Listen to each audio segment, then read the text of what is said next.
저는 한국교회 살 길은 설교회 부흥으로부터 이루어진다고 굳게 믿고 있는 사람입니다. 설교의 부흥은 설교자의 부흥으로부터 온다고 계속 고집하고 있는 사람입니다. 설교 기술의 개발이나 설교 전략의 개발로부터 설교의 부흥이 오지 않고 설교자의 부흥으로부터 온다 이렇게 믿고 있습니다. 설교자의 부흥은 어디로부터 오는가? 다재다능한 재능의 개발과 주특기를 개발함으로 오는 것이 아니고 말씀과 하나님 앞에서 독대하여 외롭고 고독한 자기만의 시간을 오래 갖는 고통의 과정을 겪으면서 실력 있는 설교자가 이제 신령한 설교자의 경지로 올막하면서 설교자의 부흥은 일어난다 이렇게 생각하고 있습니다. 어쨌든 우리 설교자에게 큰 부흥이 일어나야 한국 교회가 살 길이 열릴 것입니다. 제가 3주 동안에 강의할 수 있도록 이렇게 자리를 마련하고 또 이렇게 모일 수 있도록 애쓴 우리 두 교수님과 또 석박과정 원우회 특별히 회장인 윤성호 목사님이 수고를 많이 해서 고맙게 생각합니다. 3주 동안 이 일을 하는데 여러분들이 책도 받을 수 있고 식사도 할 수 있고 이 일을 잘 진행할 수 있도록 재정적인 후원으로 한국교회 목회자들을 여러 방면으로 목회를 후원하고 돕고 우리 설교자로서 함께 공동 프로젝트를 하면서 다양하게 목회 현장을 돕는 일에 그야말로 희생적인 헌신을 해오고 있는 성도와 신학 아카데미 대표이신 정채훈 장로님 덕분에 또 이런 일들이 부담 없이 가능하게 돼서 너무 감사합니다. 제가 3주 동안 할 강의를 큰 그림을 먼저 개요를 말씀드리면 오늘은 말씀 이미 주제 보신 대로 한국교회 말씀의 시대가 열리고 있다. 우리가 위기에 부딪히거나 급한 일이 생기면 그 한 문제를 해결하기 위해서 문제를 확 끌어다가 눈앞에 놓고 보기를 시작합니다. 그렇게 할수록 다른 것을 못 보게 되고 이 문제에 매몰이 돼서 자기도 모르는 사이에 아무것도 안 보이게 되는 실수를 범하게 됩니다. 문제가 생길수록 문제를 멀리 놓고 봐야 전체 그림 속에서 그 문제가 보이기 시작하는 것입니다. 교회가 쇠퇴기에 들어가고 코로나 팬데믹 시대가 오고 교회가 급격한 절박한 위기 상황에 도착하면서 이 문제를 어떻게 해결해야 할 것인가? 인터넷에 빠져서 안 나오는 사람을 어떻게 오게 할 것인가? 이제 예배를 못 드리게 된 이 상황을 어떻게 신학적으로 설명하고 다른 방법을 정당화시킬 수 있을 것인가? 여기에 매몰된 나머지 이런 상황이 오게 하고 이런 상황 속에 우리를 던져 놓으신 하나님의 손길이 어디를 향하고 있는가? 예수님의 말씀을 그대로 인용하면 이 시대가 이 시대 안에 하나님이 던져 놓으신 이 시대를 향한 징조가 무엇인가? 우리가 처한 이 상황이 우리가 앞으로 살아내야 될 역사적인 상황 속에서 갖는 의미가 무엇이고 역할이 무엇인가? 그래서 우리가 취해야 될 처신이 무엇이고 갖춰야 될 반응이 무엇인가라는 더 넓은 차원에서 현재 문제를 돌파할 뿐만 아니라 여기로부터 펼쳐져 가는 역사에 대한 안목을 인식하는 일에는 소홀하게 되기 쉽습니다. 강의 중에도 잠깐 말하겠지만 지금 많은 목회자들이 한국교회 문제를 고민하는 많은 이들이 그 일에 빠져 있지 않는가 생각합니다. 고통이 오면, 통증이 오면 진통제를 먹어야 됩니다. 일단 아프니까.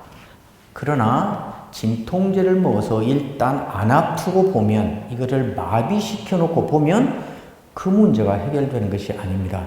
통증을 줄일 뿐만 아니라 통증을 유발한 문제가 무언가를 찾아서 그걸 치료해야 됩니다. 그 치료는 통증을 완화시키는 것과는 다른 것입니다. 그리고 이제 앞으로는 이 문제를 예방하기 위해서, 막기 위해서 이 문제를 경험했으니까 이제는 앞으로 어떻게 살아야 되는가를 찾아내야 되는 것입니다. 이것은 상식이지요. 그런데 우리는 그 일을 하지 않고 눈앞에 있는 문제에 혼비백산하거나 놀라거나 이 문제를 해결하는 것이 궁극적인 목적이 되어서 이 문제를 해결할 수 있는 일이라면 무엇인지 꿰차고 나서서 정말 본질을 망쳐서 어디로 가는지 모르는, 뭔가 열심히 한 것 같은데 돌아켜 보니까 제자리만 뱅뱅뱅뱅 돌고 말아버린, 한 걸음도 앞으로 나가지 않은 그런 실수를 범할 때가 있습니다. 제가 이번에 여러분과 하고자 하는 작업이 그것입니다. 시간이 많지 않아서 이번 첫 강의는 개요 차원에서 지금 우리가 처해 있는 한국교회 역사적 상황, 우리는 어디쯤 서 있는 것인가?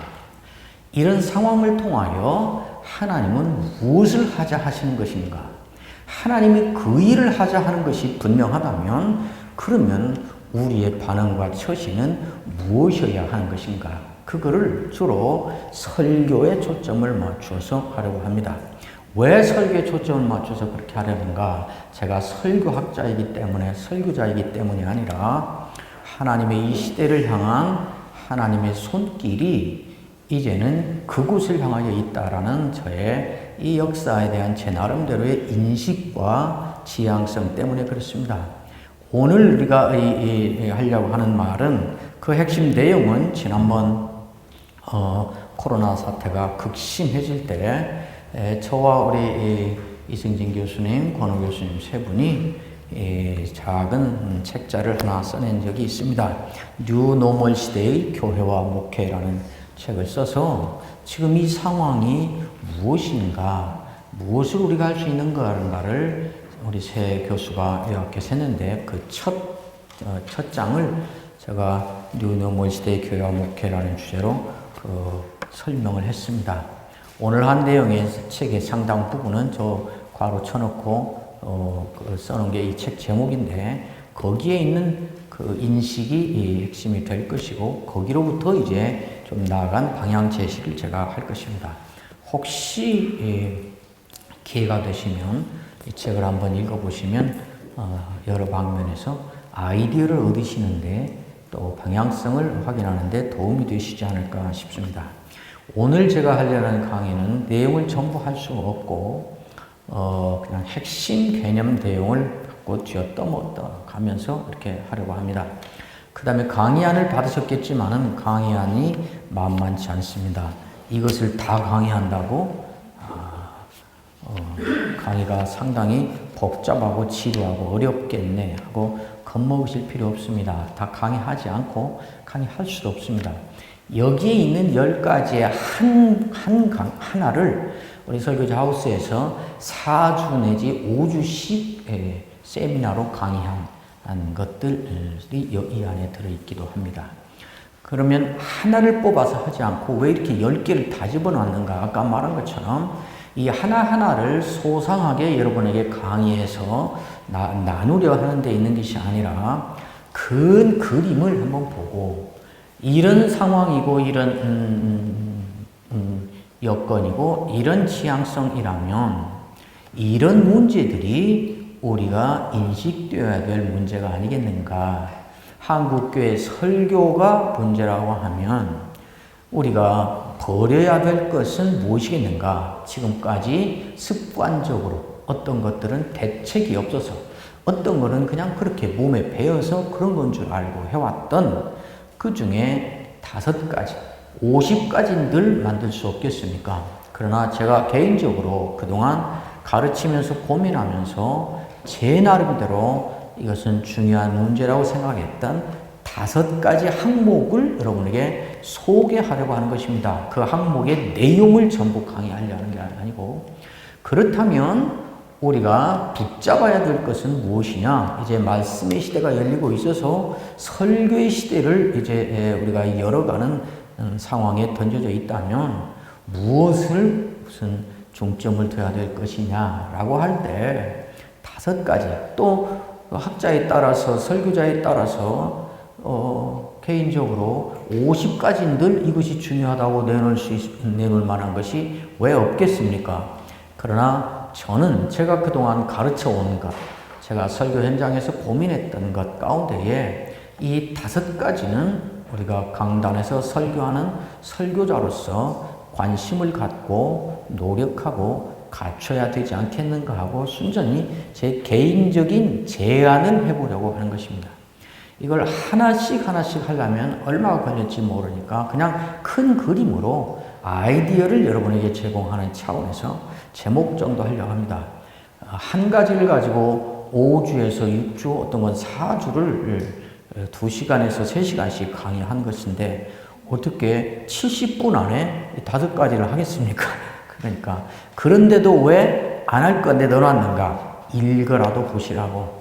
물론 다 읽지 않을 것이라는 것을 100% 제가 확실히 알지만 그 중에 몇 분이라도 혹시 읽어서 한 사람이라도 두 사람이라도 도움을 얻고 혹시 자기 성찰을 하고 설교의 변화를 꾀할 노력을 한다면 2사람이 하면 그게 2교회가 될 것이고 3사람이 하면 3교회가 될 것이니까 저는 그 생각을 가지고 이제 시작하려고 합니다.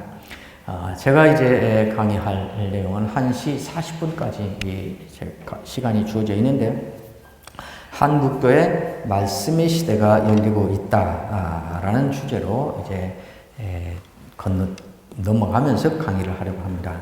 여러분 강의안을 보시면 그 앞에 있고 오늘 강의는 강의 내용을 전부 기록하지 않았고 강의 소 제목들을 거기다 기록해 놓았습니다.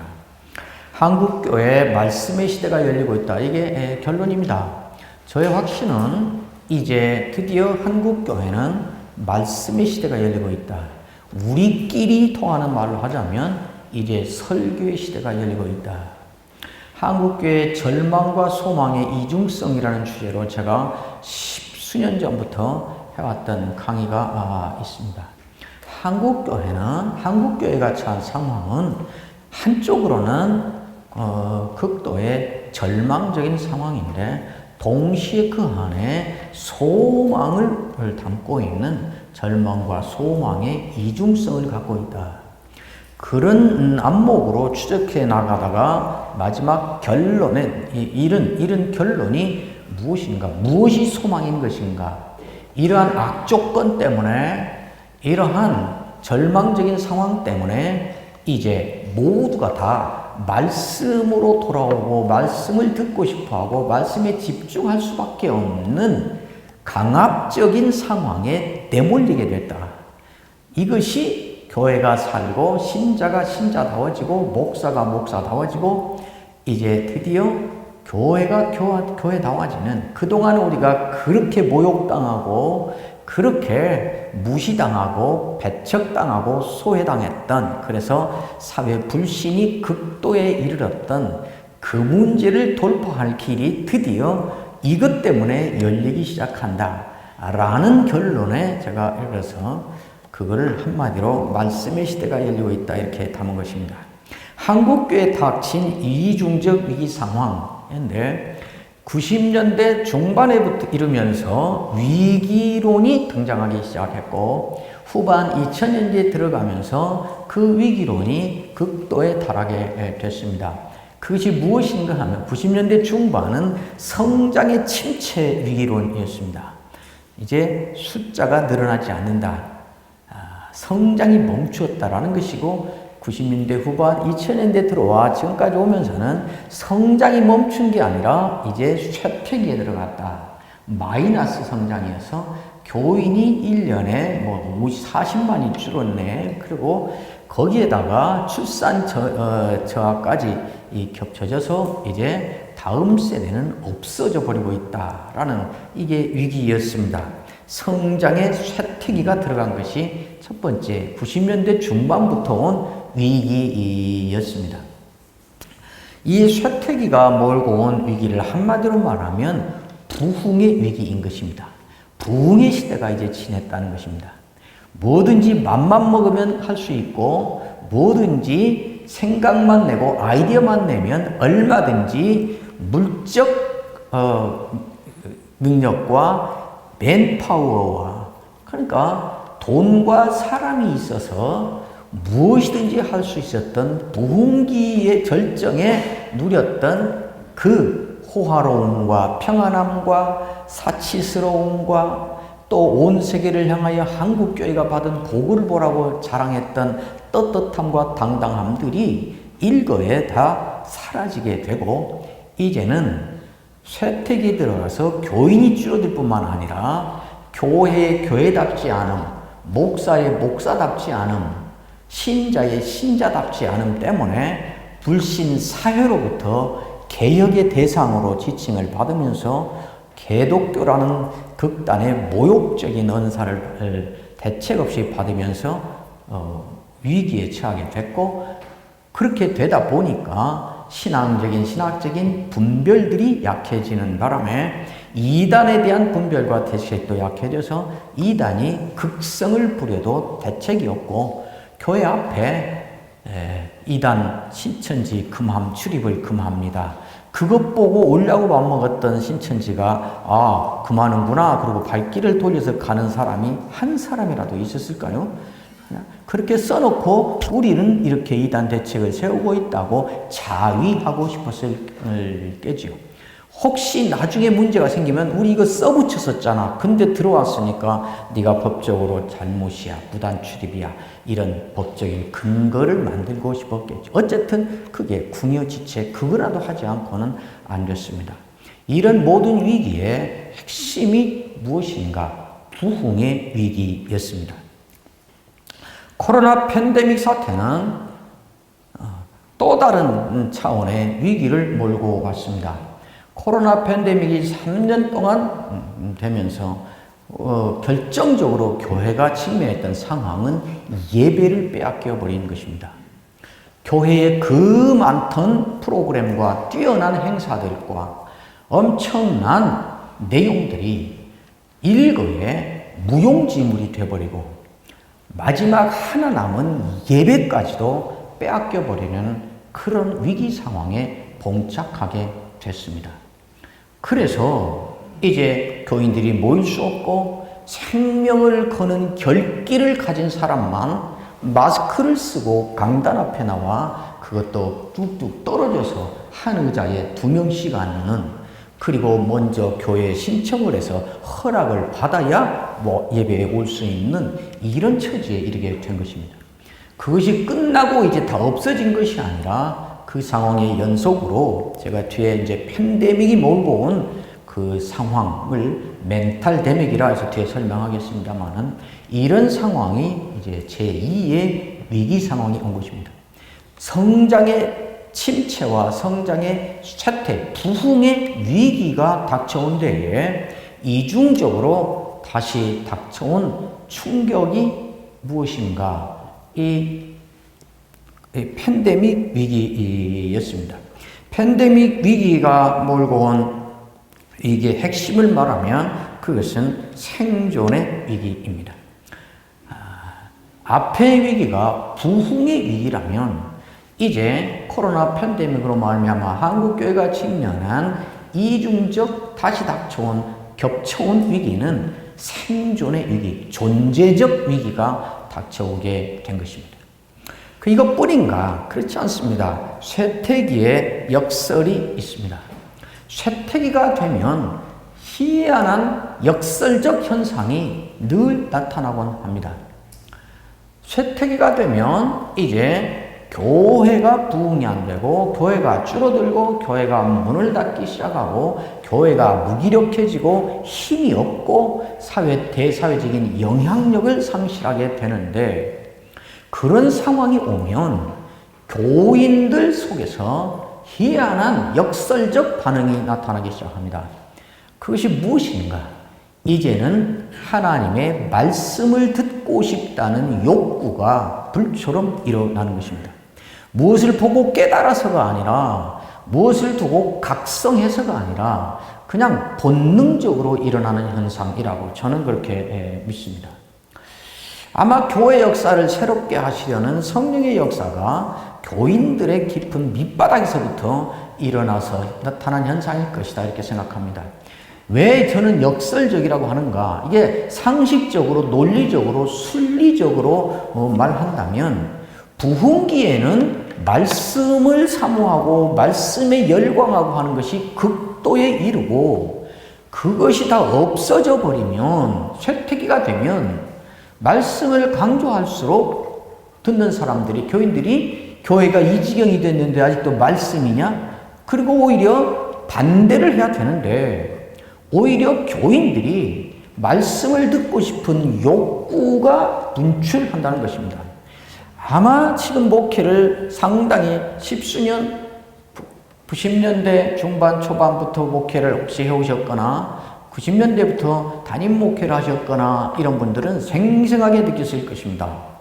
큰 교회들, 이전에는 간증에 뭐에 하고 감동적인 프로그램 하고 부흥사 초등에서 하고 그랬던, 그러면 박수치고 좋아하고 너무 은혜 넘쳤다고 했던, 환영했던 나이든 권사님들까지도 그룹지어서 그런 전통적인 부흥사식의 강사를 모시다가 집회를 하거나 사경회를 하면 비싼 돈 주고 저런 사람을 데려왔냐고 항의를 하는 일들이 여러 교회에 있고, 그 목사님을 개척 때부터 섬겼던 장로님이 교회를 이제 떠나야 되나 말아야 하나 심각한 고민을 하고 있다고. 왜 그러냐고. 우리 목사님의 설교가 성경을 설교하는 설교가 아니라고.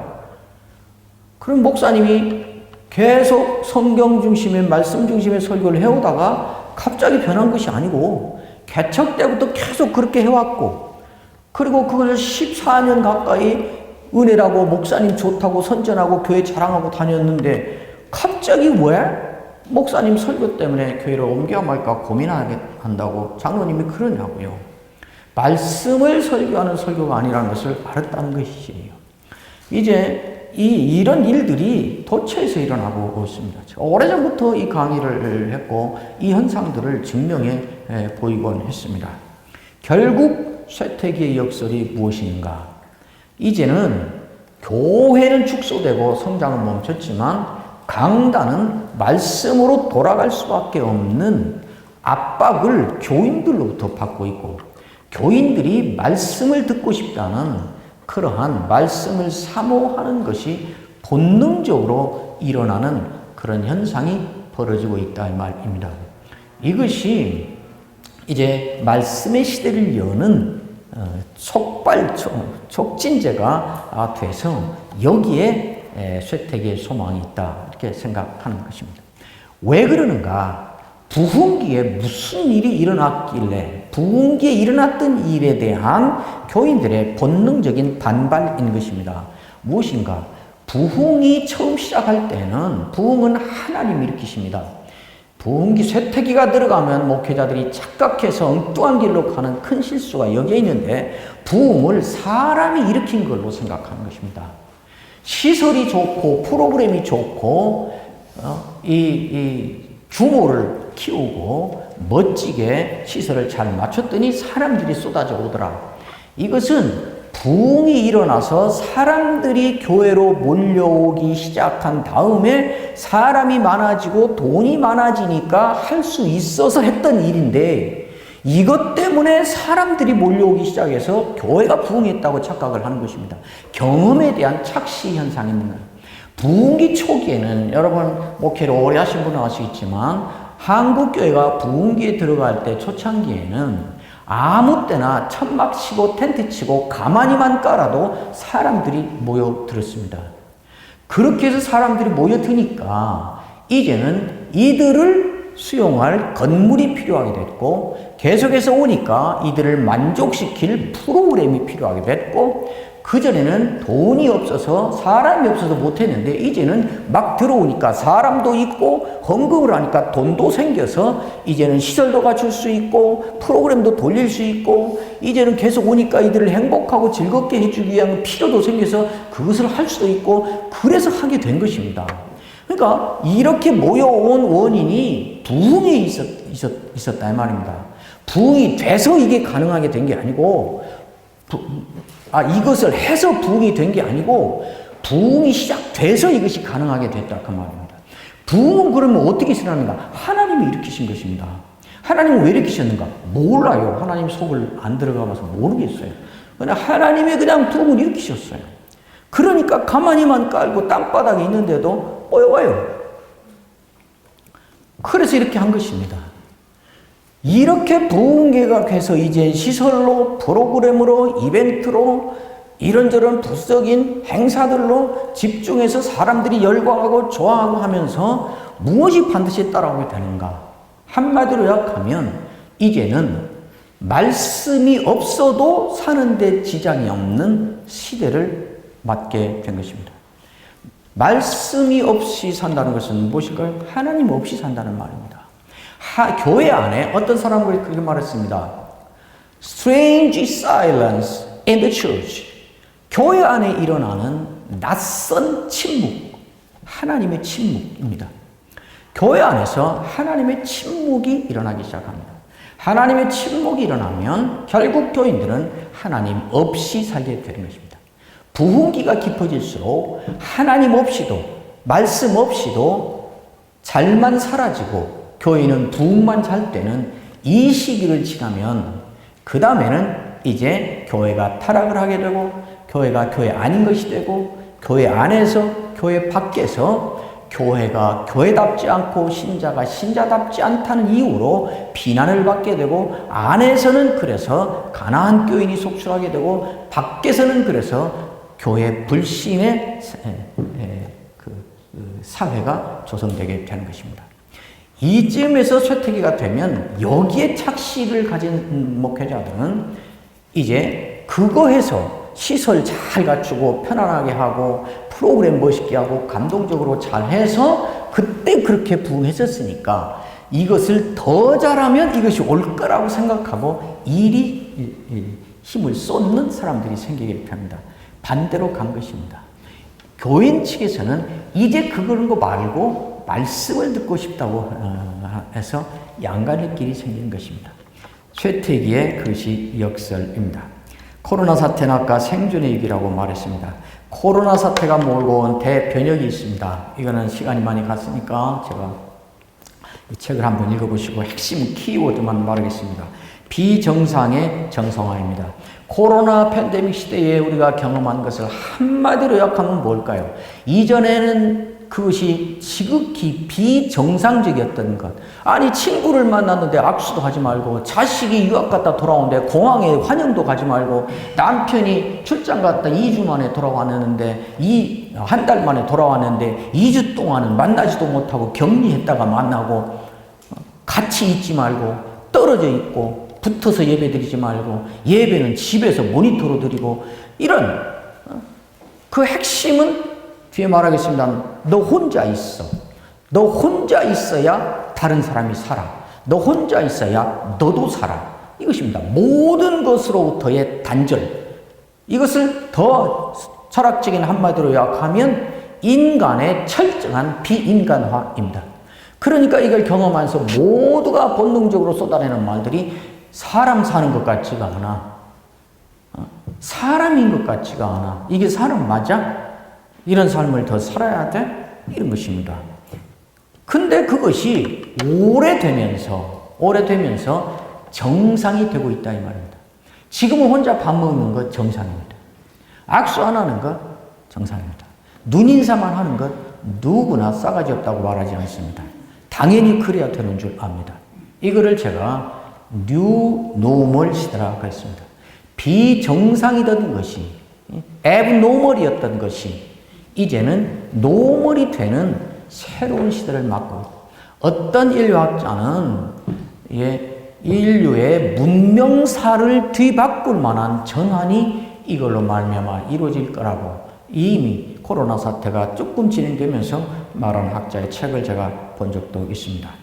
그 다음에 이것이 몰고 온 뉴노멀 시대가, 코로나 팬데믹 시대가 3년 가까이 진행하고, 그 사태, 그 비정상적인 삶의 환경이 비정상적일 뿐만 아니라 인간의 자기 이해가 비정상적이고 자기 인식이 철저하게 비정상적인, 이것이 이제 정상으로 정착을 하면서 몰고 온 상황이 있습니다.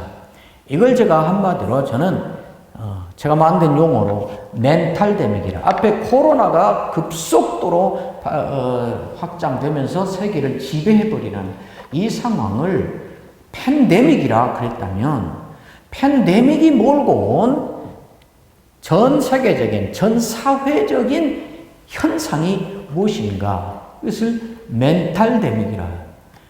이게 비정상적인, 병리적인 사회적, 심리적 현상입니다. 극단의 개인화와 자기중심성입니다. 조금 전에 제가 말했죠.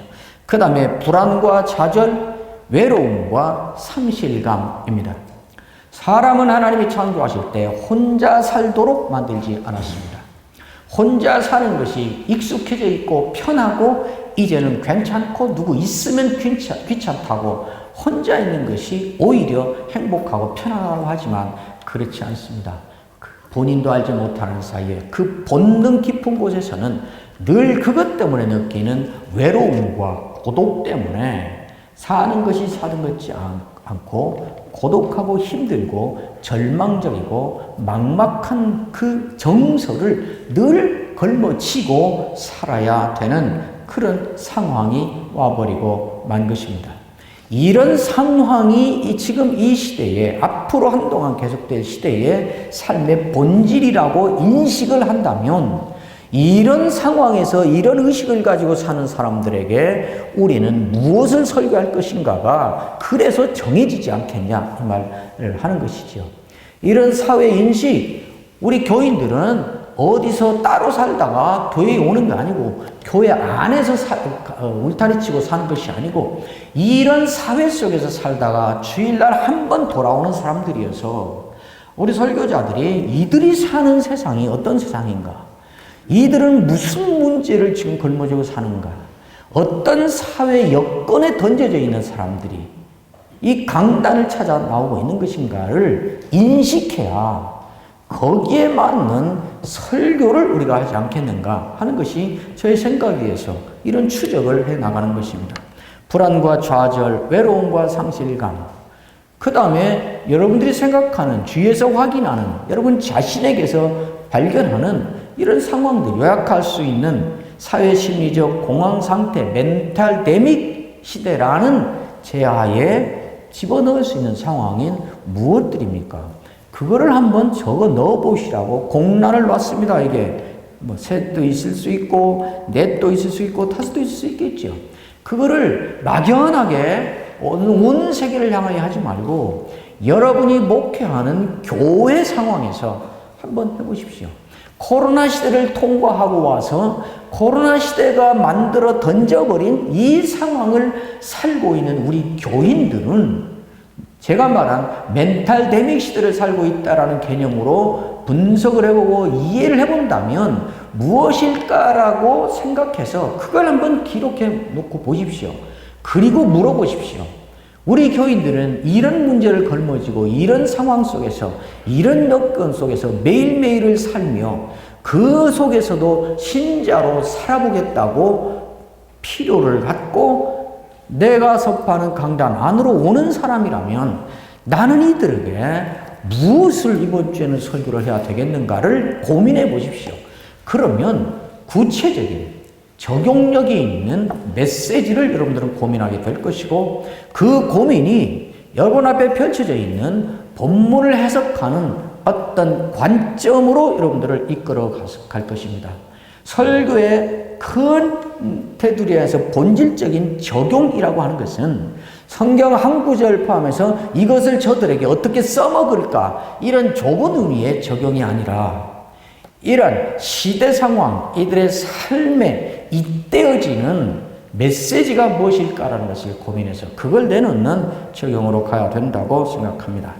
코로나 이 멘탈 데믹 시대가 가져온 코로나 사태가 그래서 궁극적으로 가져온 대변혁이 뭔가 세 번째 제가 이런 게 성도와 교회의 각성입니다. 이게 매우 중요한 이 대목에 여러분들이 확실한 인식을 가져야 됩니다.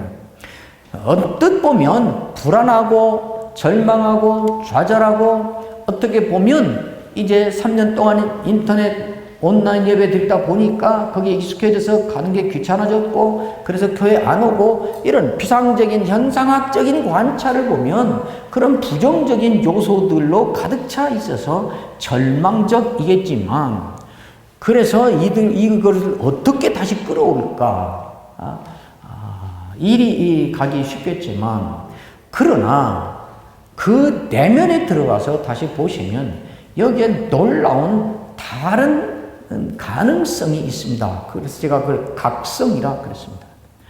아까 서두에 말한 것처럼 한마디로 가면 이제 말씀에 대한 사모함, 말씀을 듣고 싶어하는 열정이 어느 때보다 깊어졌습니다.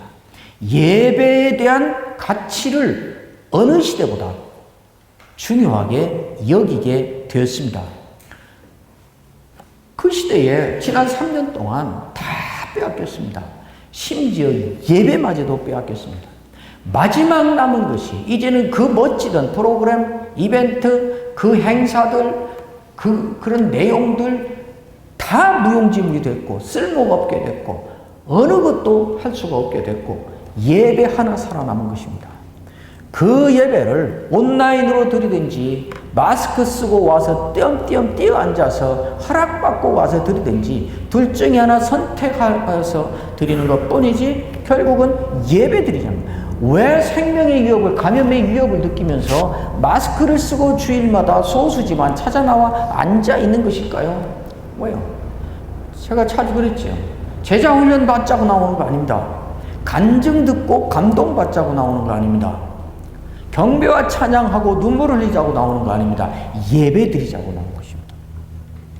그러면서 교인들이 이제는 아무것도 필요 없고 할 수도 없고 예배 하나 살아남았다.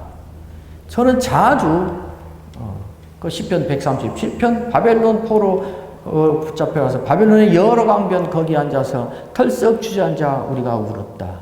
우리의 수금을 강가 버드나무에 걸어버렸다 하고 예배를 소홀히 여기다가 포로로 붙잡혀가서 이제 이방 나라에서 아무것도 할 수 없는 예배가 오히려 자기들 술판에 안주거리, 주흥을 돋구는 음악으로 연주하라는 이런 모욕적인 요구를 받고 있는 이스라엘 백성들이 그 예배를 빼앗긴 자들의 서러움을 토로하면서 결단하고 이제 내가 예루살렘을 잊어버리거나 시온의 노래를 잊어버리거나 예루살렘을 내가 가장 귀하게 여긴 것보다 더 귀하게 여기지 않으면 내 혓바닥에 차라리 내 입천장에 달라붙어버리라고 내 오른손의 재주가 없어져 버리라고 자기를 저주하면서까지 예배를 사모하고 예배를 이제는 절대로 빼앗기지 않고 결단했던 그 시절 그 사람과 같은 예배에 대한 각성을 이제 우리는 지난 코로나 시대를 겪으면서 해온 것입니다.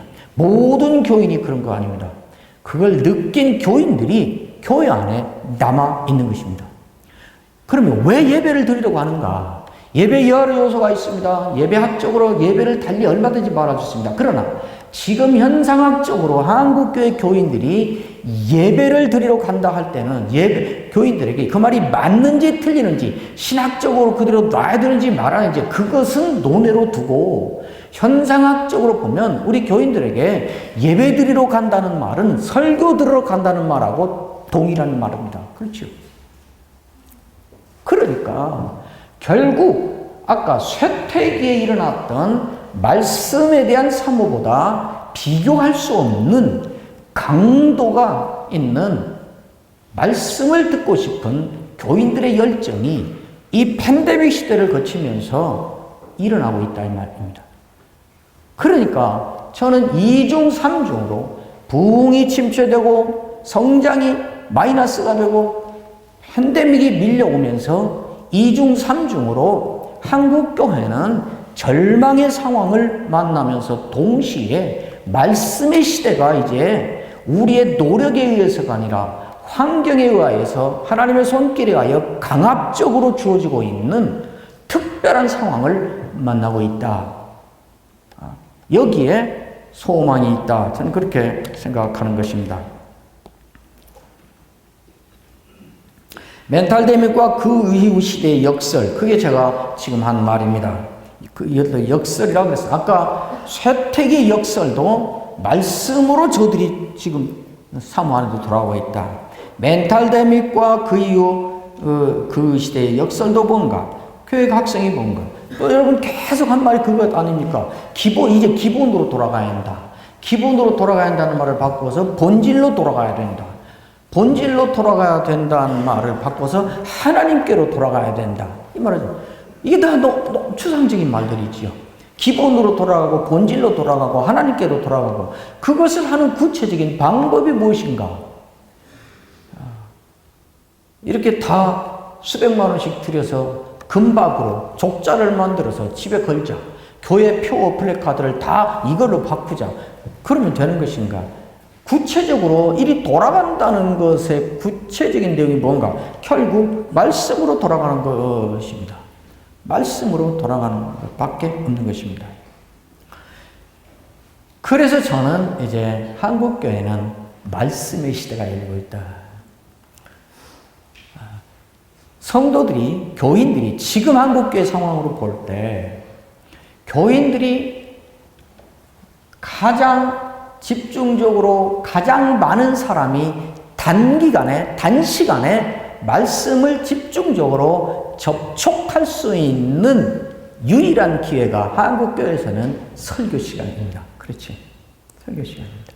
본인이 성경을 읽고 큐티도 하고 하는 사람도 많지만 그러나 설교자에게 주어진 특권은 가장 짧은 시간에 가장 많은 사람에게 동시에 하나님의 말씀을 만나게 할 수 있다는 이 특권을, 이 기회를 설교자가 붙잡고 있습니다. 필연적으로, 그래, 지금 말씀의 시대가 열리고 있는데, 여기에 절망과 소망이 있다, 제가 자꾸 얘기했습니다. 이제, 말씀의 시대가 열리고 있다라는 데에 저와 같은 이런 논리에 동의를 하셔서 그걸 받아들인다면, 이제는 좋은 기회입니다. 좋은 기회. 그때 우리가 인식해야 될 것이 있습니다. 지금부터 열리는 말씀의 시대를 이제는 기회로 알고 말씀의 시대를 어떻게 열어갈 것인가 라는 책임을 걸머질 것이고 그것은 우리에게 사역자로서 사는 특별히 말씀을 갖고 사는 설교자로서 보람과 가치를 이제 극대화하게 될 것입니다. 뒤에 말하겠지만 지금까지 부흥기의 목회는 목회자가 다재다능하면 됩니다. 이것도 조금 잘하고 저것도 조금 잘하고 기획도 잘하고 재능이 많으면 목회를 잘할 수 있습니다. 그러나 이제는 다재다능해서 목회하는 것이 아니고 이제는 말씀의 전문가가 되어야 되는 시대를 요구받고 있습니다. 바로 뒤에 또 얘기하겠습니다. 그러면 말씀의 전문가가 되면 이제 교회가 다시 부흥이 되고 그래서 옛날로 돌아가는 것인가? 그렇지 않습니다. 그 바로 뒤에 제가 이제 하나님의 손길이 어디를 향하여 있는가를 얘기하겠습니다. 그 전에 보람과 가치를 극대화할 수 있는 내가 설교자로 사는 보람이 있고 내가 목회자로서 강단에서 설교하는 가치가 있구나. 라서 내가 이렇게 사는 내 삶에 대하여 내 사역자 인생에 대하여 명예롭고 영광스럽고 당당하고 떳떳하게 살 수 있는 기회가 그 시대가 이제 열리고 있는 것입니다. 그러나 동시에 우리가 각오하고 확인해야 될 것 있습니다. 그게 무엇인가? 고난의 일상화입니다. 잘 먹고 잘 사고 편하고 대접받고 사람들이 막 몰려오고 목사님하고 따르고 영적인 지도자로 영웅으로 대우하고 높이고 목사야 그러면 무조건 듣고 카리스마가 저절로 목사라는 칭호 때문에 달라붙고 이런 시대는 지났습니다. 이런 시대는. 그리고 어떤 시대가 오는가? 이제 고난이 일상화되는 한 세월을 살아야 됩니다. 왜 그러는가? 이렇게 말씀의 시대에 부응하여 말씀의 전문가가 돼서 말씀을 잘 선포하면 교회가 부응이 돼서 다시 옛날처럼 좋은 차 타고 사례비도 막 올라가고 가고 싶은 데 다 가고 선교지 순방 간다 그러면 막 봉투 갖고 교인들이 찾아오고 목사님이다 그러면 뭐든지 들어주고 이런 시대가 아니고 이제는 시대가 바뀌어서 어떤 제가 요즘에 읽고 있는 책에 시대 예보라는 책이 있습니다. 신앙하고는 눈꽃만큼도 관련이 없는 책인데 그 핵심 내용이 핵 가족의 시대는 지나가버렸고 핵 개인의 시대다. 그래서 지금 이 시대를 분석해서 하는 건데 아주 재밌습니다. 한번 읽어보십시오. 이제는 상하관념이 아니라 동등관념입니다. 직장에서도 그러므로 목회 현장도 반드시 그렇게 옵니다. 제가 뒤에 공감을 강조합니다만은 이제는 목사니까 목사에 대한 그런 시대는 아닙니다. 그러니까 부흥이 그래서 될 것이다. 우리가 하는 목회를 부흥을 다시 가져오는 원인으로 생각하고 목회를 하고 말씀 사역에 전념하는 한 그것은 실패하고 말 것입니다. 그런 일은 오지 않을 것입니다. 그러니까 무슨 일이 오는가? 가난하게 살아야 됩니다. 죽어라고 섬겼는데 여전히 친구처럼 대하고 여전히 무시하고 하는 그 목회 환경을 살아야 될 것입니다. 그것을 각오해야 됩니다. 우리는 그것을 바꾸어서 이전처럼 대우받고 목사의 말 한마디면 무엇이든지 순종하고 권위가 주어지고 믿고 따라오고 이런 것이 아니고 그 반대 상황인데도 우리의 보람과 가치는 그것을 다시 획득하는 데 있지 않고 그 반대 상황인데도 내가 하나님의 말씀을 제대로 선포하고 있고 내가 전하는 하나님의 말씀이 소수지만 하나님을 만나게 하고 있고 저들이 신자로 사는 보람을 누리며 살게 하고 하는 여기에 있다 그 말입니다. 가다가 죽을 망정 제대로 하고 있다는 나는 보람이 효과가 없고 성취가 없고 열매가 없지만 이것이 옳은 길이니까 이것이 성경이니까 이것이 하나님이니까 그래도 이 길 가다가 가는 길목 어디에선가 얼굴과 얼굴로 우리 주님을 만나면 그것이 내가 사는 보람이다.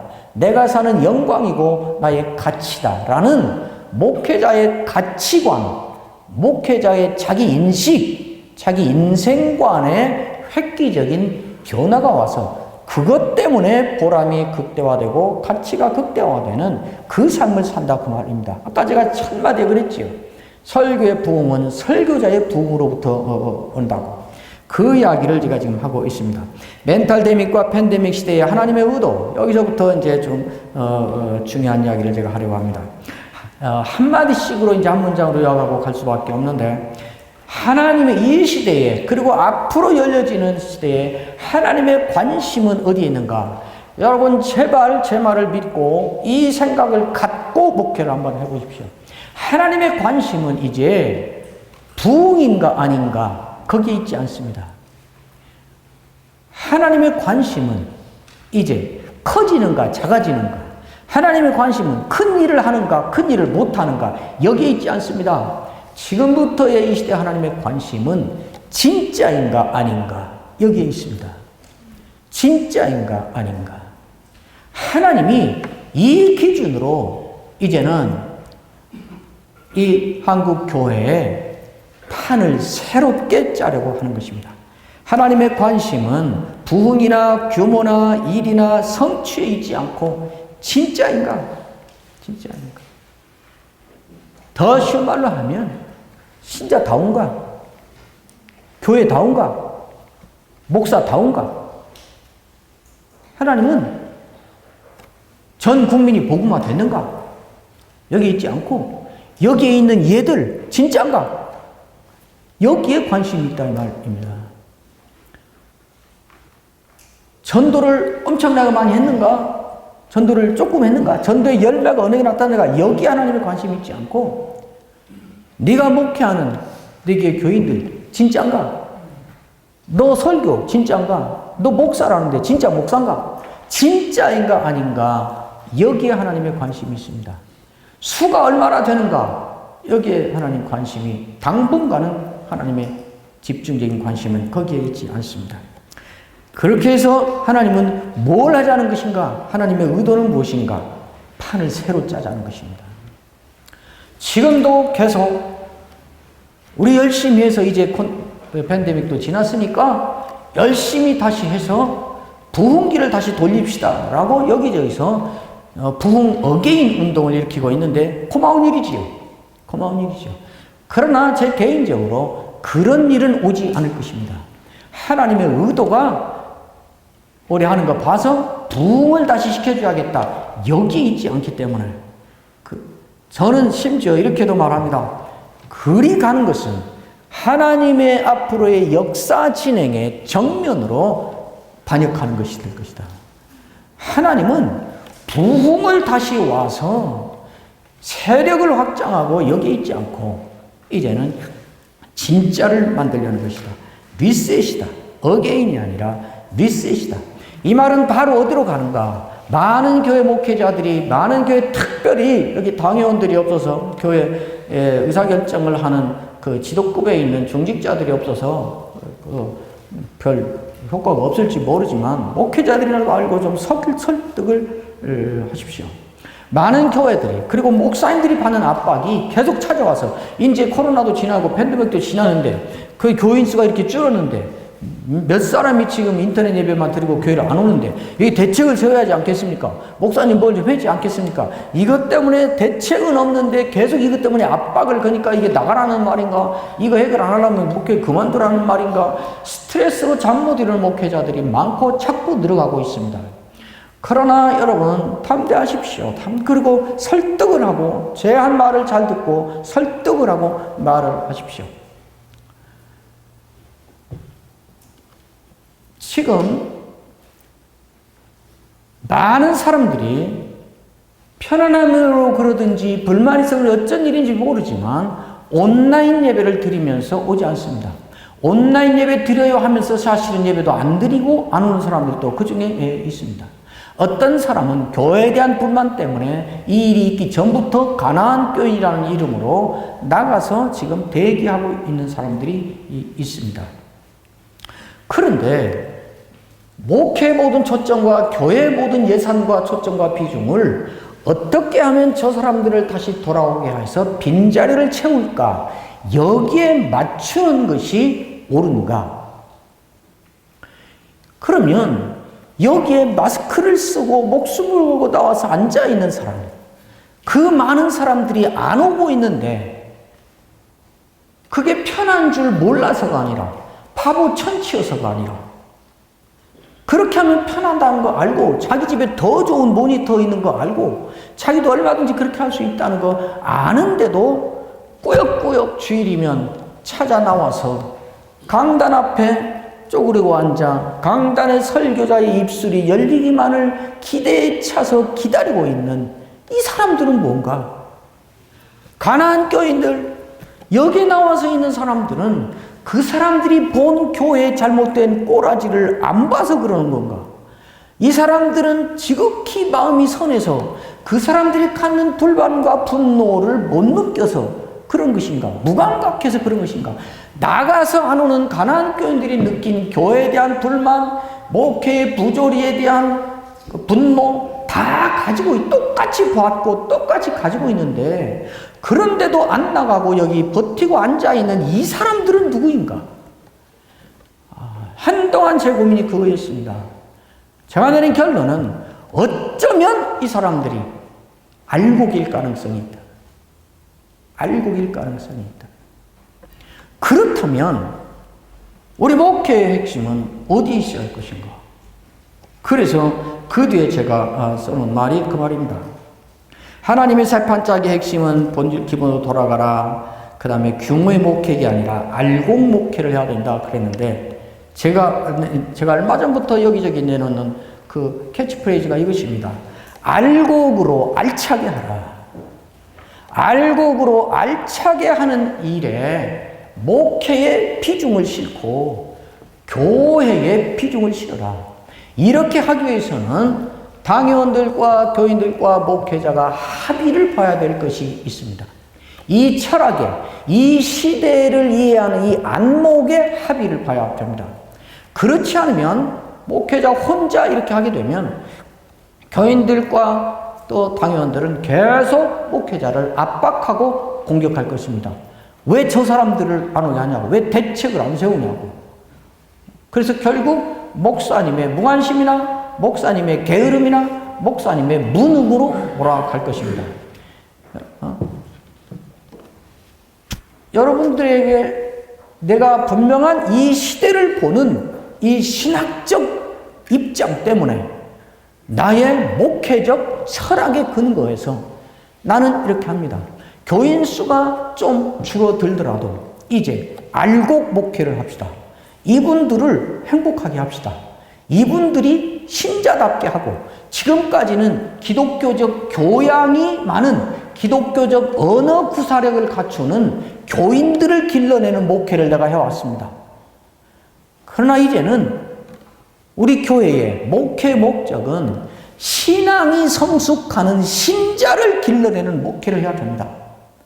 그러니까 다 나가고 안 돌아오고 다 불만 갖고 밖에 나가 욕하는데 뻔히 그런 줄 알면서도 이렇게 버티고 앉아서 교회를 지키며 교회에 나와서 예배를 드리며 이렇게 앉아있는 이 사람들에게 초점을 맞춥시다.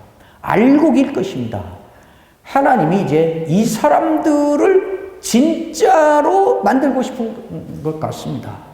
그래서 저는 이제 알곡을 알차게 하는 알곡 목회를 정말 한동안은 해보고 싶습니다. 그러니 우리 당회는 이 철학을 가지고 몇 명이 돌아왔는가, 몇 명이 늘어났는가에 대한 관심을 잠깐 접어두고 하나님의 손길이, 하나님의 이 시대를 향한 의도가 여기에 있다는 이 시대의 징조를 본 지도자 그룹으로서 이제 우리 한동안 여기에 힘써 봅시다 라고 설득을 해서 합의를 하고 그렇게 해보시기를 권합니다. 여기에 만약 여러분 이렇게 하려면 말이 멋있으니까 그렇게 해보자 이렇게 해서는 금방 뒤통수 맞을 것입니다. 이렇게 말해서 이렇게 하려고 할 때는 걸머져야 될 책임을 각오해야 됩니다. 그게 무엇인가? 여러분의 설교가 달라져야 되는 것입니다. 우리 교인들이 목사님이 저 철학을 갖고 이렇게 하더니 정말 나오는 사람들은 이전하고 다른 목사님의 말씀을 듣고 있어. 목사님이 다 해오던 거라 바로는 안 바뀌지만 그 철학대로 해보려고 몸부림을 치고 있어. 최소한 이 신뢰는 획득을 해야 되는 것입니다. 그러기 위해서는 아까 제가 말한 것처럼 말씀 앞에 독대하고 앉고 하나님과 독대하고 앉아서 몸부림치며 통곡하며 보내는 외로운 자기만의 시간, 고독한 자기만의 시간을 갖는 일에 집중적인 투자를 하지 않으면 안 되는 것입니다. 실력 있는 목사, 재능 있는 목사에서 이제는 신령한 목사로 경지로 가야 되는 것입니다. 우리 어릴 때만 해도, 제가 젊을 때만 해도 목사에 대한 가장 큰 찬사는 신령한 목사라는 말이었습니다. 그러나 부흥기가 절정에 이르면서 신령한 목사라는 말은 사전에 없는 말이 되어버렸습니다. 실력 있는 목사라는 말이, 신령한 목사라는 말을 다 지워버리고 말았습니다. 그러나 여러분, 목사는 영적인 문제를 다루는 것입니다. 왜 그 뛰어난 세계적인 석학이라고 존경받는 학자가, 교수가, 기능인이 교회만 오면 자기보다 학벌도 낮고 언변도 좋지 않은 목사 앞에 쩔쩔매고 목사가 차량 주차 안내 좀 하라면 들고 나가서 이렇게 하는 것입니까? 그 목사의 영적인 권위 때문에 그런 것입니다. 신령함 때문에 그런 것입니다. 이거에 이제 우리가 힘을 써야 되는 것입니다. 열리는 말씀의 시대에 이미 제가 말했습니다.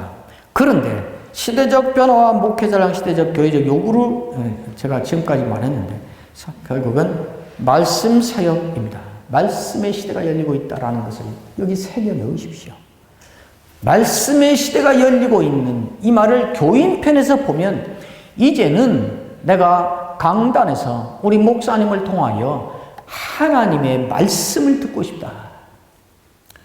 이제는 다른 거 이것저것이 아니라 자기 개발에 이런 것들이 아니라 복잡한 인문학이 아니라 재미있고 듣고 나면 하나도 기억이 안 나는 만담 같은 그런 이야기가 아니라 정말 하나님의 말씀을 듣고 싶다.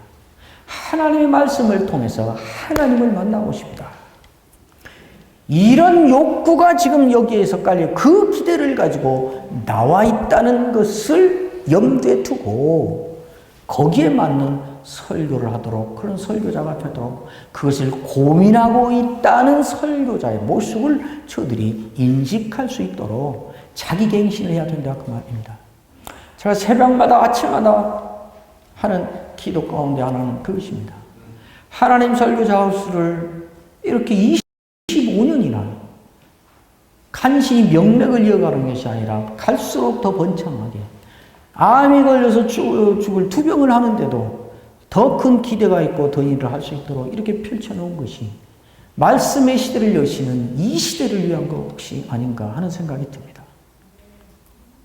설교자 하우스가 이 시대의 설교자들을 각성시키고 설교자들에게 변화를 몰고 오고 설교자들을 비난하고 비판하고 훈수 두는 것이 아니라 설교자들을 위로하고 격려하고 용기를 불어넣어서 어떻게든 이 시대에 강단에서 설교자의 부흥이 일어나고 그래서 강단에서 말씀의 부흥이 일어나게 하는 일에 어떤 역할을 꼭 하게 해주십시오.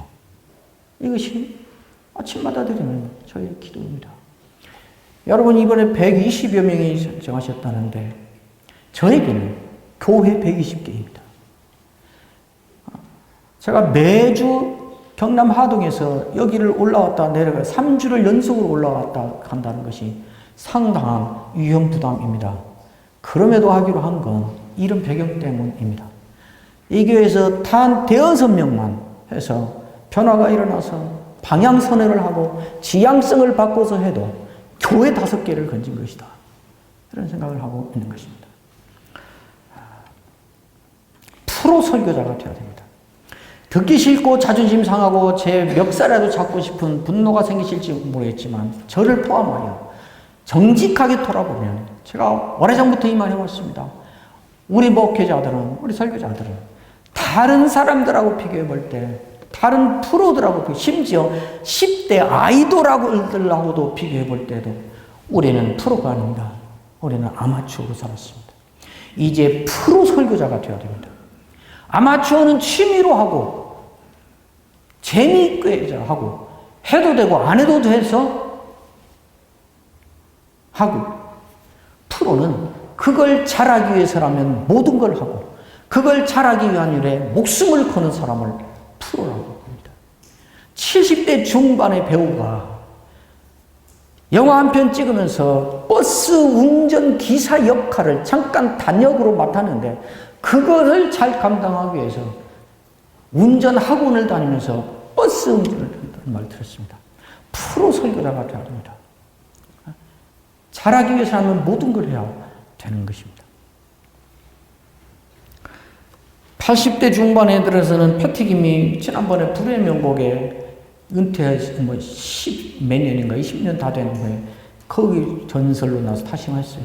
그 노래를 부르고 여기 다시 오기 위해서 그동안 쉬었던 노래를 회복하기 위해서 어떤 노력을 했는가를 말하면서 한마디 하는데 잊을 수 없이 새겨졌습니다. 가수는 무대에 대한 경외심을 가져야 됩니다. 무대에 대한 경외심을 갖지 않은 가수는 절대로 무대에 올라서는 안 됩니다. 그러더라고요. 대중가요 프로는 가수들입니다. 하나님의 보냄을 받고 하나님의 이름으로 하나님의 메시지를 듣고 하나님이 손바닥에 새겼다는 하나님의 백성들을 향하여 서는 설교자라면 얼마나 더 이 강단에 대한 경외심을 가지고 여기 한번 서기 위하여 모든 걸 거는 수고를 기쁨으로 감당하고 그것을 명예와 영광으로 여겨야 되겠는가 하는 것이 제 생각입니다. 팬데믹 시대를 돌파하는 말씀 설교, 새 시대의 설교자상, 제가 이렇게 지금까지 말했습니다. 설교의 태도와 접근, 이게 정말 중요한 얘기인데 여기 이 책 안에 제가 그 공감이라는 말을 써놨습니다. 여러분, 제발 신학책만 읽지 마시고 우리 신학자들은 언어가 너무 단일화되어 있다. 이게 제 불만입니다. 한 가지 언어밖에 구사할 줄은 몰라요. 그러니까 늘 훈수적이고 늘 시시비비를 가려주는 판단 언어고 늘 지도해주는 입장. 고통을 당해서 통곡하는 사람에게는 통곡의 언어를 말할 수 있어야 되지 않겠어요? 죄를 짓고 죄책감이 시달리는 사람에게는 죄를 짓고 고통당하는 그 불안한 사람의 언어를 구사할 수 있지 않아야 되겠어요? 목회자야말로 여러 상황에 맞는 여러 언어들을 구사할 수 있어야죠. 아마 제가 어떤 책들을 지금도 어떤 책들을 사서 계속 읽는가를 알면 저기 신학자 맞아? 그럴 것입니다. 예, 신학자 맞습니다. 에이, 그래도 실천신학자니까 그랬지. 저도 실천신학자는 왜 신학이 없다는 그런 못된 편견을 갖고 있나요? 사람을 알아야 되지 않겠습니까? 공감을 앞으로는 그 책이 있습니다. 제 제자에게 몇 주 전에도 찾아왔길래 소개했는데 공감시대라는 책이 너무 두껍고 쓸모없어서 그걸 읽지 마라 그랬고 공감형 인간이 오고 있다. 호모 엠파티쿠스. 그리고 또 여러분 들으면 반발할까봐 그 사람 말을 하는데 어떤 사람이 쓴 책 뒤후반에 공감을 주제로 쓴 말이 있습니다. 지금 멘탈 데믹 시대가 오면서 코로나 시대가 오면서 관심 있는 사회학자, 문명학자 이 사람들에게는 공감이라는 말이 정말 보편적인 필수적인 단어가 되고 있습니다. 키워드입니다. 이 시대에 공감. 그런데 우리는 늘 한수에서 동정만 하려고 그러죠. 예수님이 왜 하늘에서 불쌍하다 안 됐다 내가 살려줄게 천국으로 와라 그러지 않고 왜 와서 그는 우리의 연약함을 체휼하지 아니하시는 분이 아니오 우리의 모든 연약함을 우리가 당한 시험을 그도 다 당하셨다. 그러나 죄는 없으십니다. 누가 봐도 죄인이라고밖에 말할 수 없는 그 처지를 그대로 살았다는 말입니다. 근데 죄가 있어서 그런 거 아니야. 그 말로 히브리서는 그렇게 말하는 것입니다. 그 다음에 설교의 주제와 내용입니다. 아까 말한 것처럼 여러분 관심을 가지고 제가 설교자 하우스에서 줌으로라도 세미나를 이제 슬슬 해야겠다. 여기 와서 센터에 모여서 하는 것은 우리 제 주치 원장님이 펄펄 뛰고 이렇게 큰일 난다고 그러고 이제 1년 반밖에 안 됐으니까 제가 그래도 캠프도 작년에도 하고 금년에도 하고 그랬는데 그래도 여기 와서 매주 올라와서 하는 것은 참 어려워서 이제는 줌 강의로라도 하는 강의를 4주용 이렇게 하려고 그래서 지난주에 제가 지금 하동에 있는 제가 사는 집 옆에 원룸을 하나를 계약을 해버렸습니다. 스튜디오용으로. 그래서 마이크 조명 다 설치해 놨습니다. 제가 팬데믹 시대를 돌파하는 설교 해서 여기서 아프기 전에 한번 했었습니다. 강의하면 오십시오. 그러나 돈 내고 오십시오. 돈 받을 것입니다. 그때 제가 자세히 할 것인데 어쨌든 앞으로 중요한 여러분 지금 제가 말한 이 시대 인식을 동의한다면 무슨 주제가 이 시대에 이 멘탈 데믹 시대를 사는 교인들에게는 중요한 설교 주제가 되겠다 하는 것을 짐작할 수 있겠잖아요. 필연적인 뭘 것 같습니까? 공감, 동행. 동행에 대해서는 제가 정말 할 말이 많습니다. 동행, 공감, 긍휼. 공감을 하면 동정을 하면 선심을 쓰게 됩니다. 공감을 하면 긍휼을 베풀게 됩니다. 선심은 자기가 남는 것 그냥 주는 것이라고 할 수 있다면 다분히 긍휼은 자기가 희생을 해서 그것을 나누는 것을 긍휼이라고 합니다. 예수님은 우리를 동정하신 것이 아니고 긍휼을 베푸신 것입니다. 자기 목숨을 헌신해서 우리를 살린 것입니다. 그 다음에 거기에 있는 정체성 설교입니다. 아까 말했잖아요.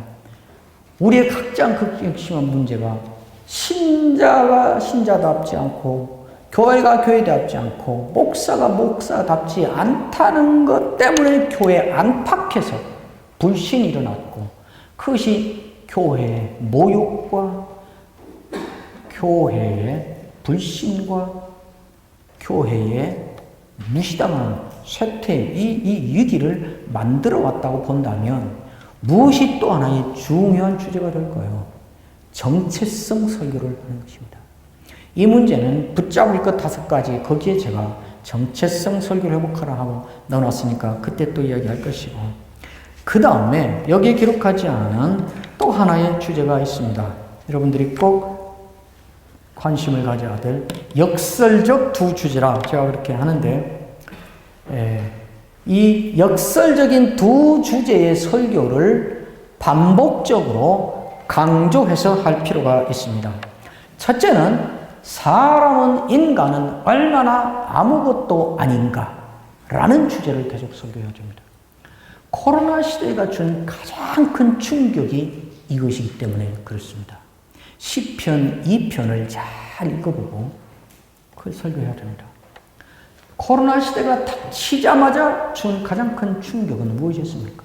인간이 가장 자랑스럽게 여기고 가장 자존심 강하게 내놓고 당당해했던 세계화, 글로벌라이제이션, 그것이 한순간에 무효가 되게 만들어버린 것입니다. 세계화의 핵심이 뭐지요? 첫째는 동시 접속성입니다. 세계 어디에 있든지 동시에 접촉할 수 있는 세상을 인간이 만들고 말았습니다. 또 하나는 공간의 초월성입니다. 세계 어느 구석에 있든지 하루면 다 왔다 갔다 할 수 있는 공간의 제약을 초월해버리고 시간의 제약을 초월해버린 것이 세계화의 핵심입니다.